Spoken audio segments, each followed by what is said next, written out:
is the most important molecule that you need to stay healthy and prevent disease? Hi, this is Dr. Mark Hyman. Welcome back. Now, why have most of you never heard about this? And why is it the secret to prevent aging, cancer, heart disease, dementia, and more? And why is it necessary to treat everything from autism to Alzheimer's? And why are there over 76,000 medical articles about it, and your doctor doesn't know how to address the epidemic deficiency of this critical, life-giving molecule? What is it? It's the mother of all antioxidants, the master detoxifier, and the maestro of the immune system. It's called glutathione. The good news is your body produces its own glutathione. The bad news is that our poor diet, pollution, toxins, medications, stress, trauma, aging, infections, and radiation all deplete your body's glutathione levels.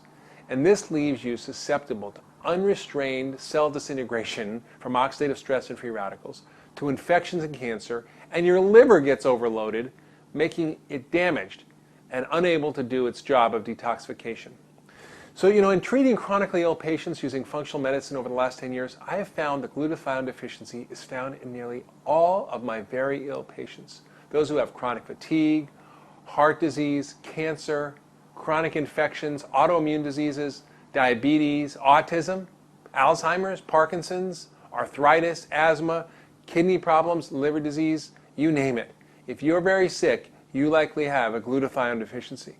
Now, at first I thought this was just coincidental when I saw this, but over the years I've come to realize that our ability to produce and maintain a high level of this glutathione molecule in our bodies is critical to recovery from nearly all chronic illness, and to prevent disease, and to maintain optimal health and performance. And so have the authors of the 76,000 medical articles on glutathione. Okay, so what's glutathione? What does it do for us? And how can we get more of it? Well, glutathione is a very simple molecule that's produced naturally all the time in your body. It's a combination of three simple building blocks we call amino acids: cysteine, glycine, and glutamate. The secret of its power is the sulfur chemicals it contains. Sulfur is a very sticky, smelly molecule. It sort of acts like flypaper, and all the bad things in the body stick onto it. Free radicals and toxins like mercury and other heavy metals.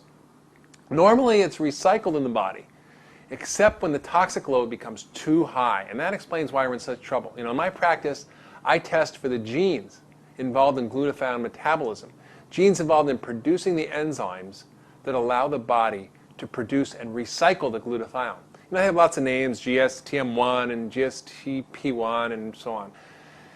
The fact is that we all evolved in a time before there were 80,000 toxic industrial chemicals that were introduced into our world, before electromagnetic radiation was everywhere, before we polluted our lakes and rivers and skies and oceans and teeth with dental amalgams and with mercury and lead.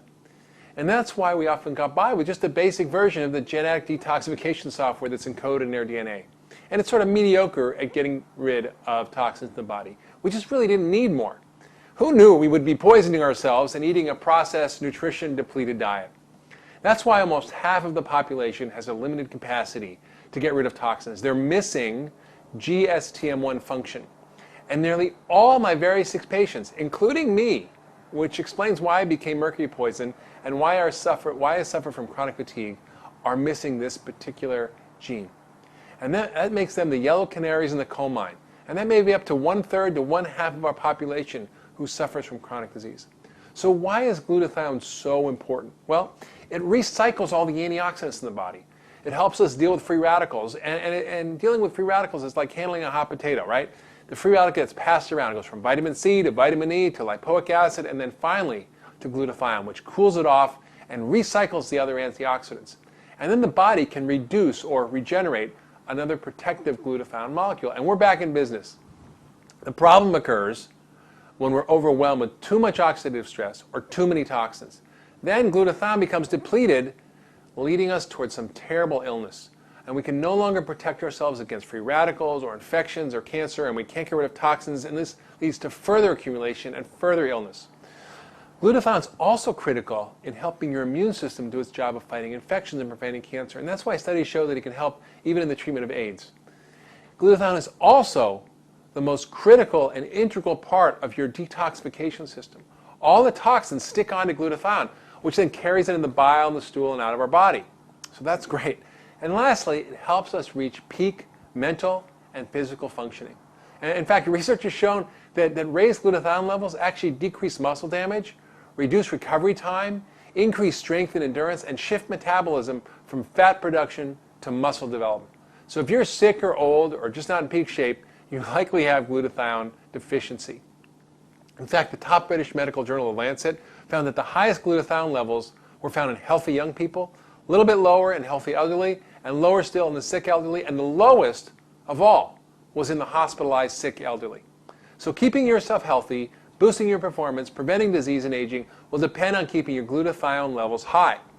So the reason that glutathione is so important is that it's responsible for keeping so many of the keys to ultra wellness optimized. It's critical for immune function and controlling inflammation. It's the master detoxifier. It's the main antioxidant and protects our cells and our energy metabolism. So what about the good news? Okay, I give you a lot of bad news. The good news is you can do a lot of things to increase this natural and critical molecule in your body.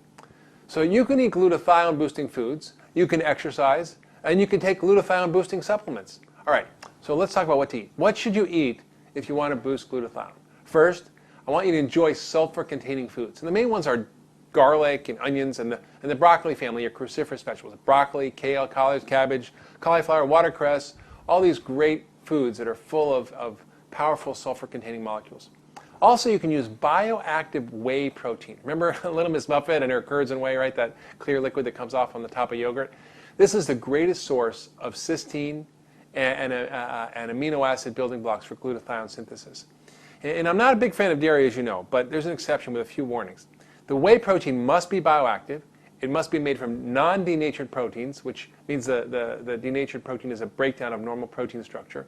It should be from non-pasteurized and non-industrially produced milk, which makes it free of pesticides, hormones, and antibiotics. There's one called the Immunocal, which is actually prescription bioactive non-denatured whey protein that's even listed in the physician's desk reference. Okay, what about exercise? What type of exercise? Well, exercise is pretty straightforward. So not over-exercise, because that depletes glutathione, but regular exercise boosts your glutathione and helps your immune system and so on. So start slowly, build up to 30 minutes a day of vigorous aerobic exercise like walking or jogging or sports, which I like tennis or basketball. Strength training, 20 minutes 3 times a week is also helpful. And lastly, you can take some glutathione boosting supplements. So it would be easy just to take glutathione as a pill, right? But the body digests the protein and you don't get the benefits.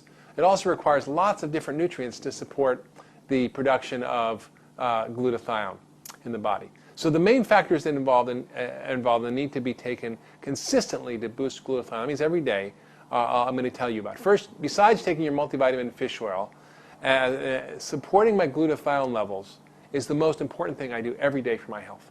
So first one I use is something called N-acetylcysteine or NAC or NAC. This has been used for lots of years in medical practice to help treat asthma and lung disease, to treat people with life-threatening liver failure even in the emergency room from Tylenol. But now it's even used to prevent kidney damage from dyes used in a hospital from X-ray studies. So it's got a lot of widespread application. The next is alpha-lipoic acid, and this is a close second to glutathione in the importance in protecting our cells and energy production and blood sugar control and many things. We make in our bodies, but we often become depleted. Next, and this is critical because there's 2 cycles here. I've written about this methylation cycle before, but this cycle of B12, folate, and B6 is critical for helping the body continue to produce the glutathione. Very critical, folate, B6, and B12.